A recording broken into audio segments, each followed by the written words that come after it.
Om Shanti. So there is this interesting thing that people say that I find it difficult to meditate. Now, what is meditation? Meditation is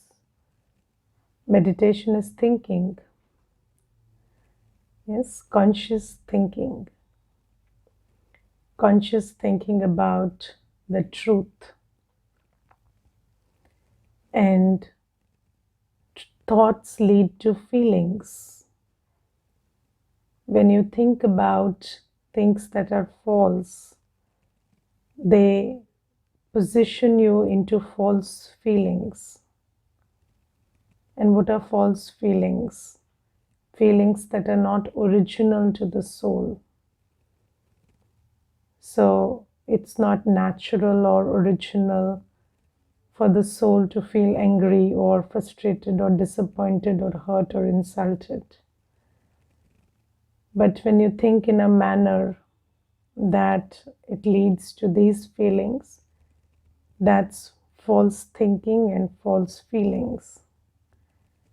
And here in meditation, you consciously think about true thoughts. So Baba gives us the truth every day.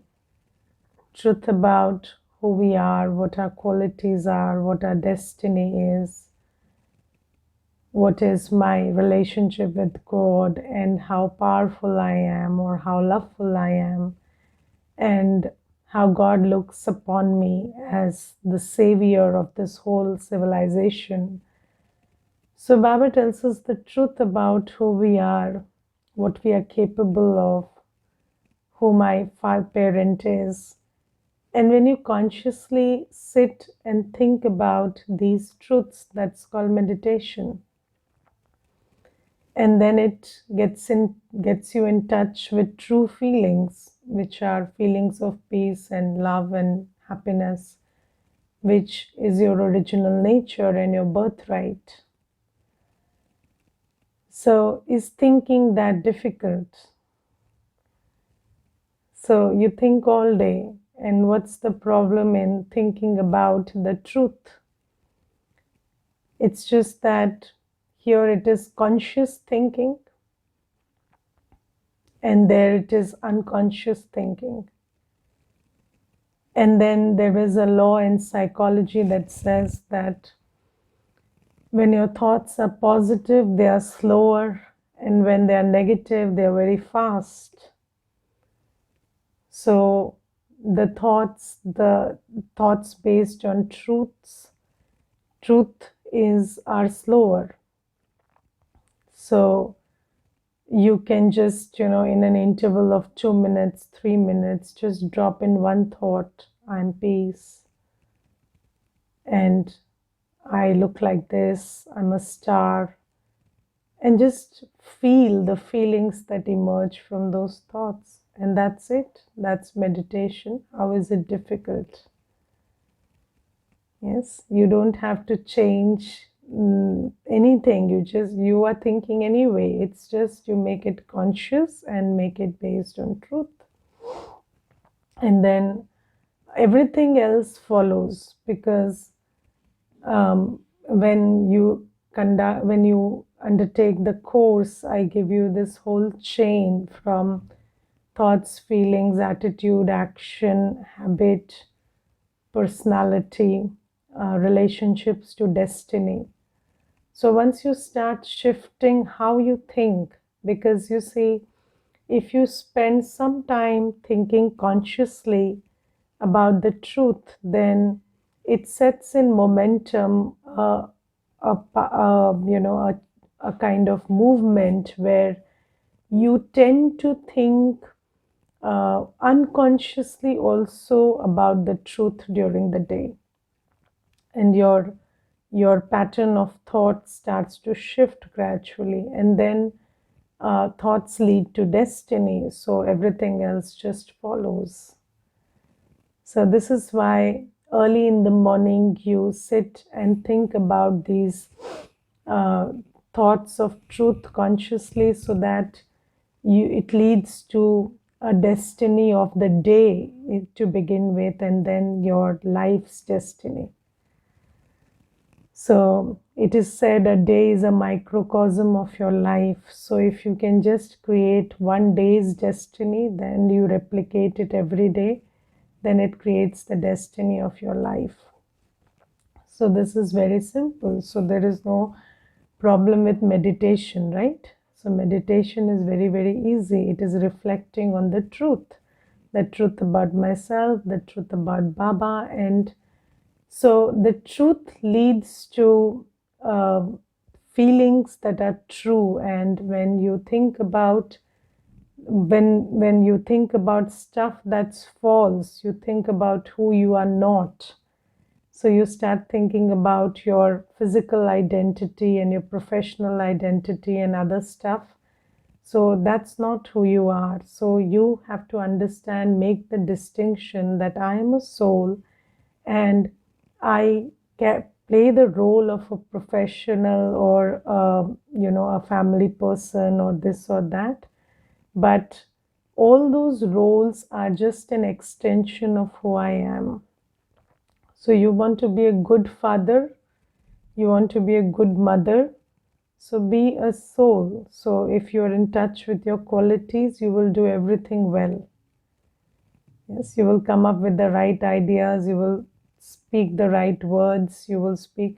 And how much can you act? So if you are good, you do good, you speak good, and good comes back. And then you can't act too much, I've seen people, they are waiting for a client, or they have some business so they are into some business and they're waiting for a client, and then the client is late by 6 hours or 8 hours, and then in the beginning 4 hours, 5 hours, they try to maintain their calm and be all sorted and take care of the plan. But by the time the client comes, they're frustrated and they end up messing the deal because they cannot act for 8 hours. They couldn't keep up the act for 8 hours. But if you are a patient person, if you are a peaceful person, if you are a loveful person, then that those qualities will go with you. And then there is another aspect that Baba makes us acquainted with, which is when the soul is in its state of virtues, then the buddhi functions well. So you see, when your body is healthy, so when all the five elements of nature are in balance in the body, then all your physical organs also work well, right? So you have good eyesight and you can smell well, hear well, all of that stuff. So Baba says these are organs of the soul. So when the soul is in its power, so when you, the soul, are full of knowledge, peace, purity, love, etc., then your organs, the mind, buddhi, and the sanskar work well. And what does the buddhi do? It discerns and decides.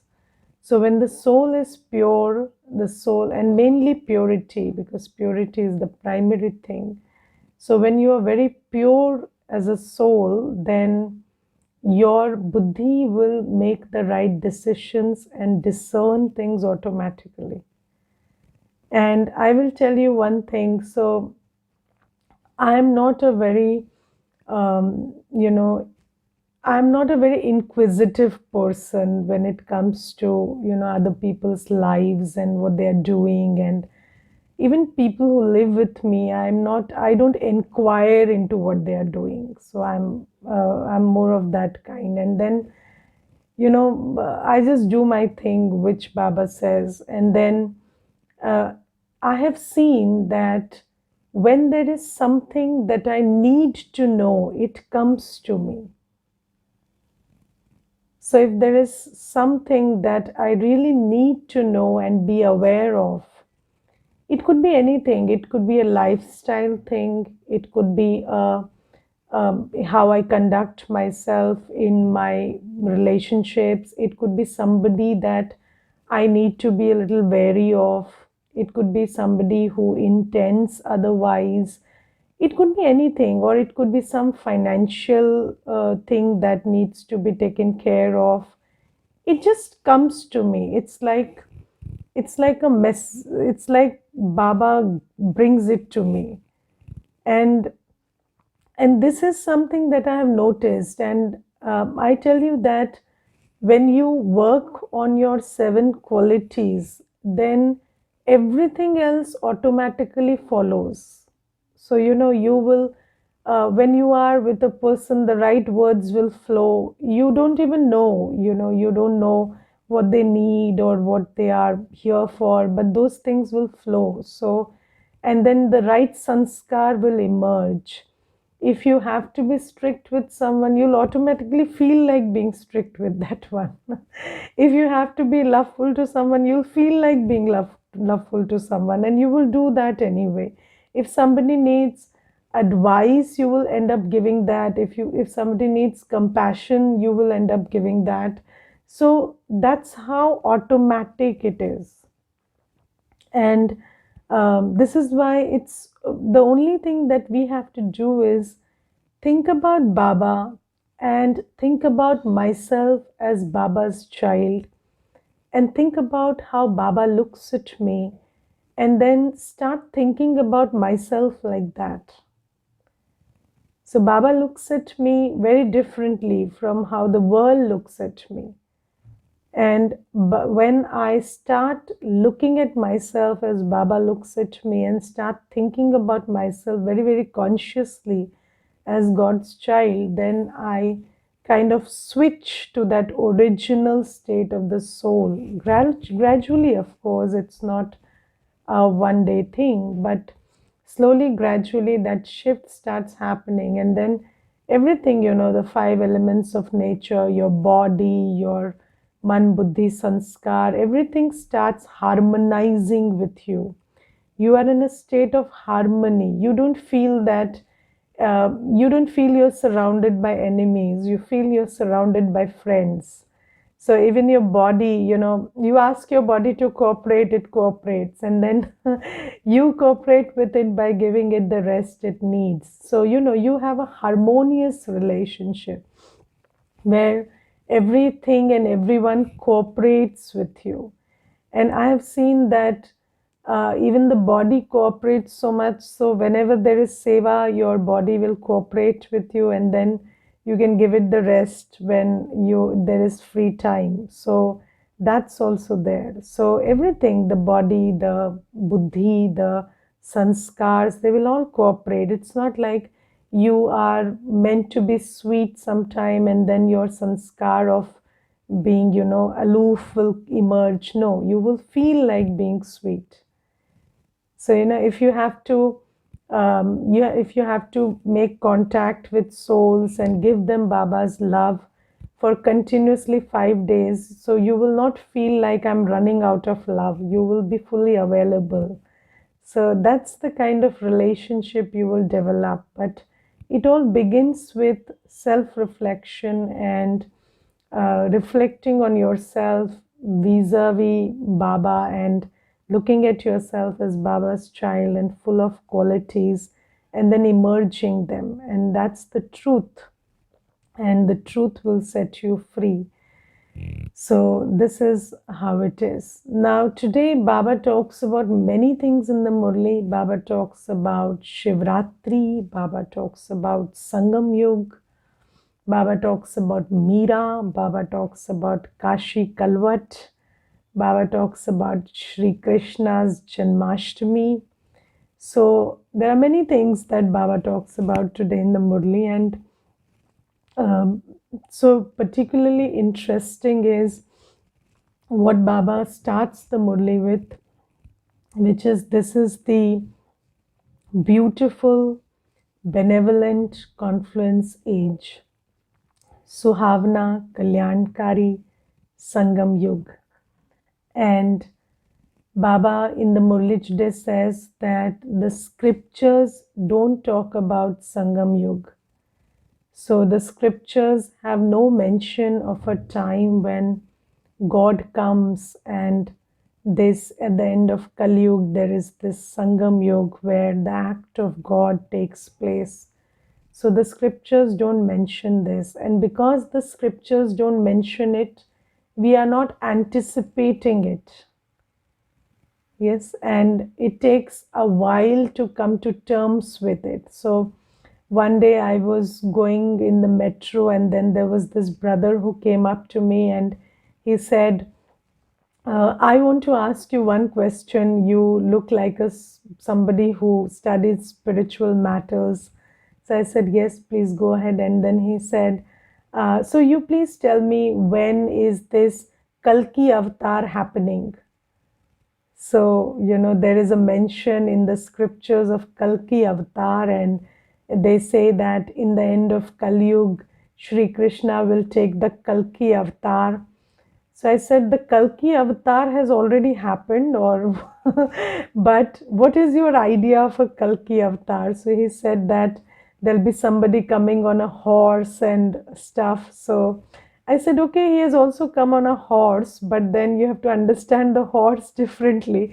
So you see that people have fixed ideas based on scriptures, and when your idea matches that description, so if there is somebody who comes on a horse, and then that matches the description of the Kalki avatar, people will really take that one seriously. But then Baba says that there is no mention of how God, although they say that establishment takes place through Brahma, and Brahma is always shown with Kalyugi signs, like Brahma is shown as a old man and with white beard and white hair.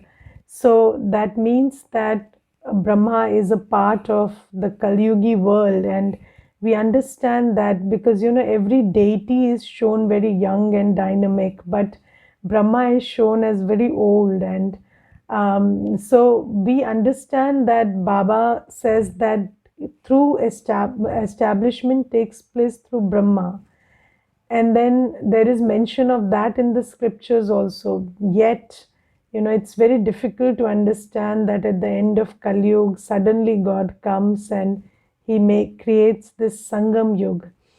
And then this Sangam Yuga is also very interesting, because physically it's always Kali Yuga. Physically, externally, nothing changes. But when you are in remembrance of Baba, and when you are in remembrance, when you are in connection with Baba, then your world is very different from the Kalyugi reality. So, when people step into the center or they go to Madhuban, they say it's a different world here. So it looks like a different age. It's a different world. It's a different age. And the Kalyugi things don't exist there. So Baba says that this Sangam Yuga is very unique. It's beautiful and it's benevolent and it is very unique. And if you, so there are many people who have difficulty understanding what is Sangam Yuga, because physically it is always Kali Yuga. So if you ask me what is Sangam Yuga, I think that, just like in the world they say Muhurat, so auspicious time. So people say that, from this time to this time today is a very auspicious time. It is Shubh Muhurat. And then whatever you do at that time will be different. So if you look at the clock, it's the same. But then they talk about auspicious time. So there are concepts in bhakti also with which you can compare this. And Baba says that when you're with Baba, then you are in a good time. So when you're connected with Baba, the way time responds to you is very different. So, and every activity takes place in time. So you sow the seed of action in time. And when you're connected with Baba, when you are in soul consciousness and in remembrance of Baba, then time is different for you. That's why it's called an age. So it's related to time. And your relationship with time is different. And how that time works for you is very different. And then whatever actions you do in this time make punya karam. And that happens because you are in sangam yug, because you are in Baba's remembrance. So even if you technically it could be a bad muhurat, but because you are in sangam yug, time works in your favor. So that's how I think I understand it. And does that make sense to you? So that's how I think I understand Sangam Yuga. Because why is it called an age? Because it's related to time, and in time every action takes place. So you sow the seed of action in the soil of time. And when you are connected with Baba, when you are in Baba's awareness, time works in your favor. So that's why it is called Sangam Yuga. And then Baba today also talks about Dharmatma, Papatma, Punyatma. And Baba says that you are Dharmatmas because, in the world, everybody is a Papatma. So even if today they decide not to do any pap, they are still, they will encounter situations which will push them to do some pap. Yes, so think viciously or get upset on the inside. But Baba says, now I'm teaching you to do actions. I'm making you a dharmatma, I'm making you a punyatma. And you as a punyatma, I'm teaching you such actions that for 21 births, even if you don't take care of what you're doing, you will always do the right thing and be in the right situation. So even if, in Satyug, you will not be conscious that you do good action. But if you, but just like, in Kali, even in states of unawareness, people do bad action. Similarly, in Satyug, you will automatically do a karma that will not lead to any wrong consequences, because it is at this time that you create that whole momentum and you create that punya karma on the directions of Baba. And so this is about Sangam Yuga. And then Baba talks about Shivratri. And today he says, Shivratri is the correct word, Shiv Jayanti is not, because he says when you say the birthday of Shiv Baba, then it also means there'll be a death day. So, because you see in the Shastra we have read, and that's a truth, that there are some pairs of opposite which will always exist with each other. So when you say birth and death, fame and defamation, success and failure, night and day. So you cannot have night without day. You cannot have success without failure. You cannot have fame without defamation. You cannot have life without death. So that's how profound that is. Do you get that thing? It's a very profound thing to know. So, if you want success, you should have a good relationship with failure. So if you want, it's because these pairs of opposites never exist independently. They are always together. So they don't come isolated. They are always together. So this is why Baba also mentions this thing, that if you talk about a birthday, then automatically it implies a death. So Baba says that is why in Bhakti also people say it's Shivratri. They don't say Shiv Jayanti mostly. Yes, they say Shivratri because they know that Shiva is doesn't die. So Baba says, and Shivratri is the right word. And then Baba explains why Shivratri, because if you look at the whole practice in Bhakti, so every deity has a Janamdin, birthday, but there is only two Ratris, Navratri and Shivratri. So there are two festivals with which you associate this word Ratri.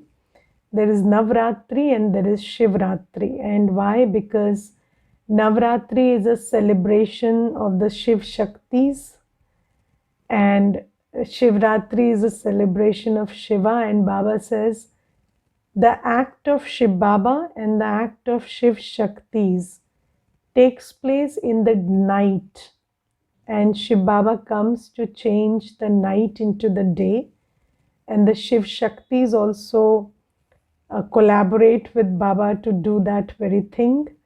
So the celebration of the Shaktis and of Shiva is done together, and it is called, both are called a celebration of the night, because you see that it's all, and what is the night about? The night is about this night of Kali Yuga. So it is the unlimited night of Kali Yuga, and Baba comes to change the night into the day, the night of vices, and bring dawn and day. And the Shaktis also do the work with Baba. So that's why Ratri is associated with both of these. So this is something that Baba says. And then Baba says that when Baba comes, so we are all acquainted with the Gita as Indians, and we know that in the Gita it is very clear that God, Gita, Mahabharat, and a new world are connected. So we know that the sermonizer of Gita comes when it is Mahabharat Kal. And when he comes, then in the Gita it is written, I destroy all religions and establish one religion. So Baba says, you understand that when I have come, I am God. So God is not a human like it was erroneously put in the Gita. So I have come, I am God. So it automatically implies that this is the Mahabharat Kal and destruction is happening. Definitely it will happen. And it also implies that the new world is coming. And I will tell you, I started Seva some 11, 12 years ago, and when I used to tell people about destruction at that time, so when children used to come for course and we used to give this knowledge, they couldn't wrap their minds around it, and it was very difficult for them to understand. But today you talk about destruction, it makes absolute sense. So now you tell somebody that a destruction is coming, it's so clear, you don't even have to take one full chapter or devote 1 hour to it. They say, okay, the signs are visible and we understand. And I will tell you, there is this one sister, and she's from Nepal, and she's some 60 years of age or something. And then when she was young, she was 14 or 15 years of physical age. In Nepal, she took the knowledge. And then she used to tell me, and I just had a conversation with her some days back, and she told me, Didi, in Nepal, it was very similar to heaven at that time. So, it's a beautiful country, and I was in the lap of nature, and we used to literally sleep with doors open. We never had theft or anything, and it was beautiful. And in that time, when I took knowledge, I used to think, oh, Baba is talking about some bizarre stuff which is almost impossible. So, what is this Kali Yuga? This is not Kali Yuga. I don't see any pain. I don't see any agony.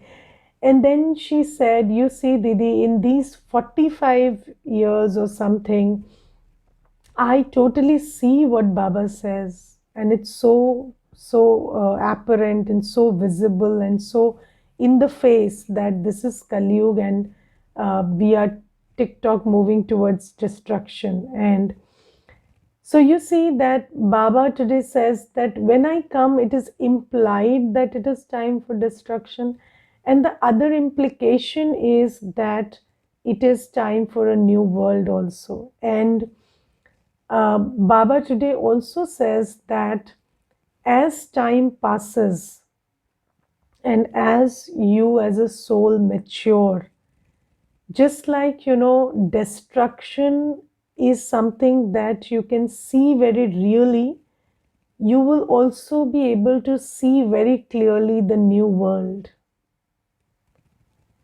And those who are practicing BKs, they feel that now we understand Satyug better, and Satyug looks more like a reality now.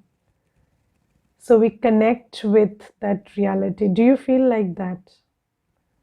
Yes. So earlier, even so, destruction didn't make sense, and Satyug made no sense earlier. So, when I think, there was this one sister, and she came for the course, and then I showed her the picture of Lakshmi and Narayan, and I said, you see, this is your aim and objective, and you're going to become this tomorrow. So she said, I don't know, Didi, if I want to become like this. I don't like their dressing sense too much. And so, sometimes they things don't make sense to us. So we don't connect with the jewelry or the style. Or again, Baba says today that the pictures you have created are not accurate. But whatever it is, sometimes it becomes difficult to connect with those things. But Baba says that as you approach, you will be able to connect with everything. Everything will make sense. The physical appearance, the dressing sense, the lifestyle, everything will make sense. And slowly, gradually, that is also happening. And then Baba today talks about Meera, and Baba says that, so Meera is very celebrated, and I met somebody who is doing a treatise on Meera in a reputed university, and so Meera is celebrated a lot, but Baba today says that people don't know that Meera is celebrated because of her purity. And when people do work on Meera, they highlight many aspects of Meera, like the aspect of a poetess or the aspect of love for God. But the Babas today in the Murli says that Meera could have visions of Shri Krishna whenever she was in Shri Krishna's remembrance. And it's primarily because Meera stuck to purity. And we know that Meera was married and she accepted a bowl of poison instead of, getting into. So when she was forced to get into impurity, she accepted a bowl of poison instead of going back on her vow of purity which she made to Shri Krishna. And Baba today says that it is because of that understanding, which was very unconscious, but it was there in Meera, that when you love Shri Krishna, you adhere to purity. Because Shri Krishna lives in a world where there is no lust. So Shri Krishna is the first prince of Satyug, and there is no vikar in Satyug. So Baba says that if you are engaging in lust, there is no chance you can go to Shri Krishna's kingdom. So Baba today says that people don't realize that Meera's praise and importance is because of her realization of the power of purity. And why I tell you this is because I have had a very personal interaction with somebody who works a lot on Meera. And then when I was interacting with that person, they mentioned everything that was celebrated about Meera, but not purity. And then I pointed out there in that interaction, but Meera is, so you know Meera because she drank a bowl of poison because she didn't accept to be impure. And do you also want to highlight that in your work and send out the message that devotees should, devotees should pay attention to celibacy? And then they kept quiet. So we don't we seldom we don't uh, paint the whole picture. So Baba says that Meera is counted as Bhakt Shiromani because even in bhakti there were souls who understood the importance of celibacy, and those are the bhagats that are also celebrated. Yes, and if you look at even sannyas dharam, so I remember that in somebody told me that in case of Shri Aurobindo, so when Shri Aurobindo's wife died, so Shri Aurobindo uttered the word "Ma nahi rahi." So he always addressed his wife as Ma because you when you are really you understand spirituality, then purity starts making sense to you, and the relationship, how you look at your spouse also shifts. So these things I have noticed even in in Kali Yuga also. So Meera is probably a character from the beginning of Kali Yuga, but even in the end of Kali Yuga, some 100, 200 years also, back also, you get examples of these bhagats who could realize the importance of purity. So Baba tells this thing, and then Baba says that those are examples from bhakti, but now you are making an effort to go to the land of Shri Krishna. So then obviously there is no compromise in purity because if you think that a bhagat also by adhering to purity could get a vision, then how can you go to that world without accepting purity as an integral part of your life? So this is something that Baba talks about. And then Baba says that in Kashi Kalvat, people go and they just, there's a well and there is a sword in between that well. So there's a sword from one end to the other of the well. And in bhakti, so that well has been, now it's not there, it's covered. But earlier people used to go and offer their lives. So they used to jump into the well and get cut by the sword. And they used to do that in remembrance of Shiva. And they used to have this desire that if we do this, then we'll end up in Shiva's land, which is the soul world. But Baba says that's not possible. So Baba has been repeating this for 2-3 Murlis that in bhakti, from bhakti, you don't go to mukti and jivan mukti. So you do a lot of bhakti and then Baba comes and he gives you gyan, and then you work on that gyan and then you are entitled to mukti, jivan mukti. So this is something that Baba says. And then there is a question. So Baba in the Murli says that if we go to Baba Milan as a patit, then it is bad karma, which will make us a chandal in the next birth. But I'm still a patit in this journey. I listen to Baba Milan on Zoom sitting at home. Should I not listen to it?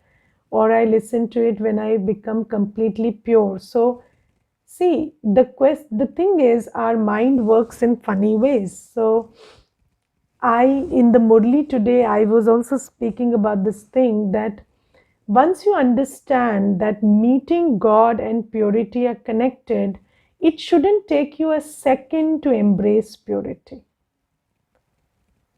Yes? So you don't make God wait for you to become pure. You become pure for God. Okay, and what is it that is so urgent that we cannot become pure right now? So what can't we leave for God? So that's the question we need to ask ourselves. Okay, so don't let your mind play these games of I'm very noble and I'm tied. Bhagavad says, Chodo to chuto. There is nothing that is tying you. Just leave that impurity. Okay. Om Shanti. Let's now, yes, there is bhog. So we will all offer bhog to Baba, and I will take you to the other room. And there are these brothers and sisters who have birthdays this month, Alokik birthdays, because they took the course online and it's been a year, and then this is the month of their birthday, Alokik birthday. So they are offering bhog for that, and some have Lokik birthdays, and some have anniversaries, and some have a new job or a new shop, so they are also offering bhog. And some have had some karmic settlements of the body that are over, so now they are offering bhog. So let's all take they take their remembrances to Baba and our remembrances also to Baba, and collectively offer bhog to Baba. So wait a minute or two and I'll direct you to the other room. Om Shanti.